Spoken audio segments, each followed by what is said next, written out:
আসসালামু আলাইকুম। আজকে একটি বিষয় নিয়ে ভিডিওতে আলোচনা করব। তো সেটা হচ্ছে আপনার হালাল মার্কেটিং নিয়ে। তো হালাল মার্কেটিং যদিও আমার মার্কেটিং সেক্টরে এতটা আমি এক্সপার্টাইজ না। তারপরেও যেগুলো আসলে আমাদের চোখে পড়ে যেগুলো সেগুলো নিয়ে একটু কথা বলি যে আসলে কি হওয়া উচিত বা কি হচ্ছে। তো আসলে যেই বিষয়টা আসলে এজ এ মুসলিম আমরা অবশ্যই হালাল এবং হারামের মধ্যেই হচ্ছে আমরা আসলে অ্যাসেসমেন্টটা হয় যে আমরা আসলে হারামকে পরিত্যাগ করব এবং হালালকে আমরা বেছে নিব। তো সেক্ষেত্রে মার্কেটিং এর ক্ষেত্রেও কিন্তু হালাল হারামের বিষয়টা আছে।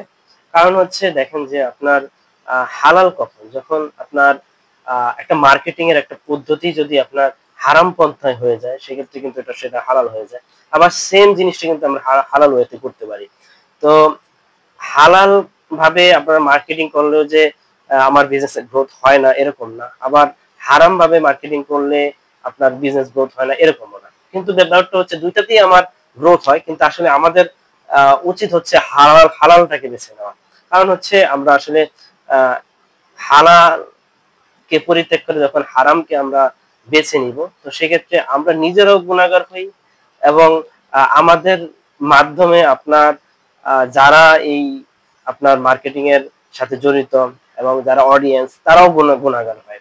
তো এজন্য আমি জাস্ট আমাদের যেই পারিপার্শ্বিক যেই জায়গাটা সেটাতে আমরা আমাদের চোখে পড়ে যে আসলে এই সমস্যাগুলো হয়ে থাকে আরকি। এবং আসলে বর্তমানে এই বিষয়টা নিয়ে আসলে বেশি অ্যাওয়ারনেস এবং কথা বলা উচিত আমি মনে করি সবার। তাই আমার আসলে দায়িত্ববোধ থেকে আমি কথাগুলো বলতেছি। তো আসলে হারাম আসলে কখন হয়ে যায় মার্কেটিং এর ক্ষেত্রে? যখন আপনি আসলে দেখেন যে একটা বাইক বিক্রি করবেন, তো বাইকে যদি আপনি একটা নারীকে দিয়ে আপনি বাইক বিক্রি করেন, সেটা কিন্তু আপনার দেখেন যে আপনার মানে হালাল যেটা হতো এটা হারাম পন্থায় চলে যাচ্ছে। আপনি একটা এড করতেছেন সেখানে আপনি আসলে মিউজিক ইউজ করতেছেন। ঠিক আছে? তো এগুলো কিন্তু আ হারাম পন্থায় চলে যায়। আপনার এগুলোর বাইরেও কিন্তু আপনি যদি হালাল পন্থায় যদি আপনি মার্কেটিংটা করেন সেক্ষেত্রেও কিন্তু আপনার হয়ে যায়। যেমন আপনি একটা বাইক বিক্রি করেন, আপনি ডিসপ্লেতে একজন ছেলেকে রাখেন, সেখানে তো সমস্যা হচ্ছে না। বা বিভিন্ন রেস্টুরেন্টে যে আমরা যাই, দেখেন যে এখনকার সময় যা সমস্যাটা হচ্ছে যে প্রত্যেকটা রেস্টুরেন্ট মেক্সিমাম রেস্টুরেন্ট গুলোতে আপনার দেখেন যে মিউজিক আপনার চলতে থাকে। একটা রেস্টুরেন্ট আপনি ঢুকবেন দেখবেন যে মিউজিক চলতেছে, বাজতেছে। তো এই যে বিষয়গুলো যে একজন মুসলিম, একজন প্র্যাকটিসিং মুসলিম যে সে ওখানে যে তার সময়টা স্পেন্ড করবে বা কিছু গ্রহণ করবে।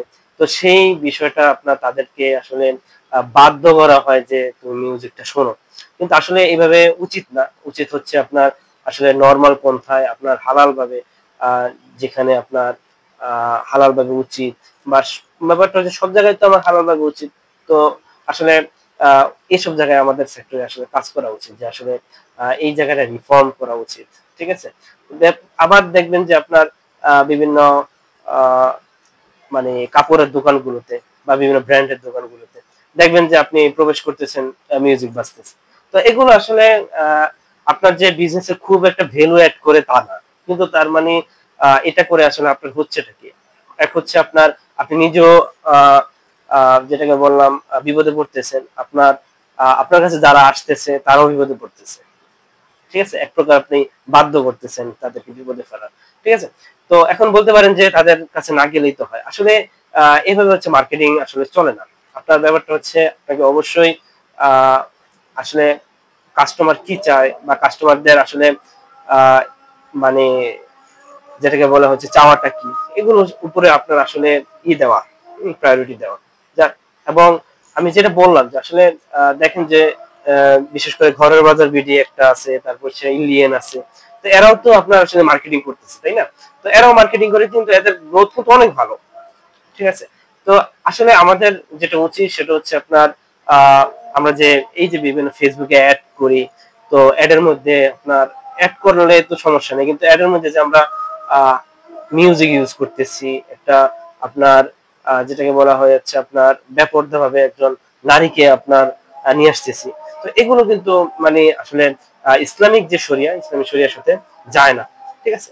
তো এইগুলো ক্ষেত্রে যদি আমরা একটু সচেতন হই, আমরা অন্যভাবে যদি ইনোভেটিভ ওয়েতে আমরা মার্কেটিংটা করি, হালাল ভাবে মার্কেটিংটা করি, তাহলে কিন্তু আসলে আমরা যেটাকে বললাম যে আপনার জিনিসটাও হালাল হচ্ছে, আর আপনার আপনার মাধ্যমে আরো 10 জনের উপকার হচ্ছে, ঠিক আছে। কিন্তু এখন যখন আপনি হারাম ভাবে চলে যাচ্ছেন, দেখবেন যে আপনি নিজে নিজে বিপদে পড়তেছেন, আপনার মাধ্যমে যারা এগুলো দেখতেছে তারাও বিপদে পড়তেছে। একটা বিলবোর্ড আপনি আহ, মানে হাইওয়েতে টানালেন, ঠিক আছে, তো সেখানে আপনি অবশ্যই এরকম কিছু ইউজ করবেন না যেটা হচ্ছে আপনার ইসলামিক শরিয়ার সাথে যায় না, ঠিক আছে।